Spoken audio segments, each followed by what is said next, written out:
सरफरोशी की तमन्ना अब हमारे दिल में है, देखना कि जोर कितना बाजुए कातिल में है। Friends, 19th December to 27 December we are celebrating Martyrs Week and DAV Public School Jakhal Mandi on this eve of the death anniversary of Pandit Ram Prasad Bismil ji pays homage to this great son of India who once said, "Even if I have to face death 1,000 times for the sake of my motherland, I shall not be sorry. Oh Lord, grant me 100 births in India, but grant me this too, that each time I may give up my life in the service of my motherland." The freedom fighter, the revolutionary, a patriotic poet who wrote in Hindi and Urdu is none other than Pandit Ram Prasad Bismil ji, and Mrs. Kavita of DAV Jakhal is now giving a speech on the life of Pandit Ram Prasad. आप सभी को मेरा नमस्कार। मैं कविता रानी DAV school Jakhal से आपका अभिनंदन करती हूँ। आज पंडित राम प्रसाद बिस्मिल की शहीदी दिवस के उपलक्ष्य में मैं उनके जीवन पर प्रकाश डालती हूँ। पंडित राम प्रसाद बिस्मिल का जन्म उत्तर प्रदेश के शाहजहाँपुर में 11 जून सन 1897 में हुआ। उनके पिता का नाम मुरलीधर और माता का नाम मूलमती था। वे हिंदू धर्म से संबंध रखते थे। हिंदू धर्म से संबंध रखने के कारण वे राम भगत थे और उन्होंने अपने बेटे का नाम र से रखा, राम प्रसाद बिस्मिल। राम प्रसाद बिस्मिल की प्रारंभिक शिक्षा उर्दू भाषा में हुई। हिंदी भाषा में उनकी विशेष रुचि ना थी। बाद में उन्होंने अंग्रेजी भाषा का ज्ञान प्राप्त किया और पूजा विधि का ज्ञान प्राप्त किया। कुछ बुरी लतों को छोड़कर उन्होंने व्यायाम एवं ब्रह्मचर्य का व्रत धारण कर लिया।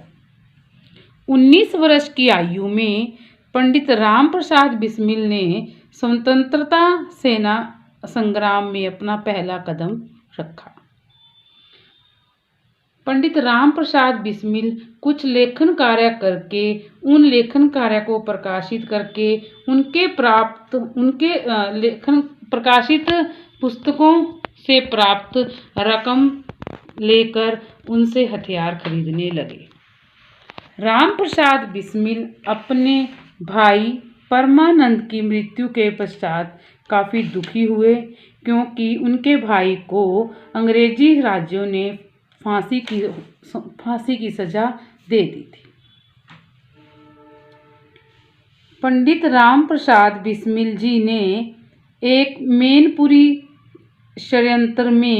मैनपुरी षड्यंत्र शाहजहाँपुर में 6 युवक गिरफ्तार हो गए। उनके प्रमुखता बिस्मिल जी ही थे, परंतु बिस्मिल जी पुलिस के हाथ ना लगे। ये मुकदमा 2 साल तक चलता रहा और बिस्मिल जी 2 साल तक भूमिगत हो गए। लोगों ने यह अफवाह फैला दी कि बिस्मिल जी का निधन हो गया। 2 वर्ष पश्चात बिस्मिल जी ने किसी गांव में जाकर शरण ली और वहां जाकर लेखन कार्य शुरू कर दिया।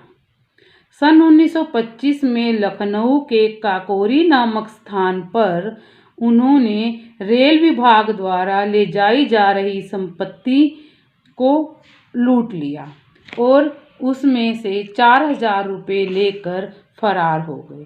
उस समय उनके साथ अशफाक उल्ला खां, राजेंद्र लोहिड़ी और चंद्रशेखर आज़ाद आदि शामिल थे। बाद में उन्हें ब्रिटिश साम्राज्य ने जेल में डाल दिया और फांसी का हुक्म सुना दिया। उनके द्वारा दी गई सारी प्रार्थनाएं अस्वीकृत होने पर पंडित राम प्रसाद बिस्मिल जी ने महाप्राण का मन बना लिया और लेखन कार्य करते रहे और अपनी आत्मकथा लिखते रहे। पंडित राम प्रसाद बिस्मिल एक प्रसिद्ध साहित्यकार, एक प्रसिद्ध रचनाकार, कवि, शायर एवं कुशल बहुभाषी थे। उनकी काव्य पंक्तियों में कुछ पंक्तियां इस प्रकार हैं। हे मातृभूमि तेरी जय हो विजय हो, प्रत्येक भक्त तेरा सुख शांति कांतिमय हो। धन्यवाद।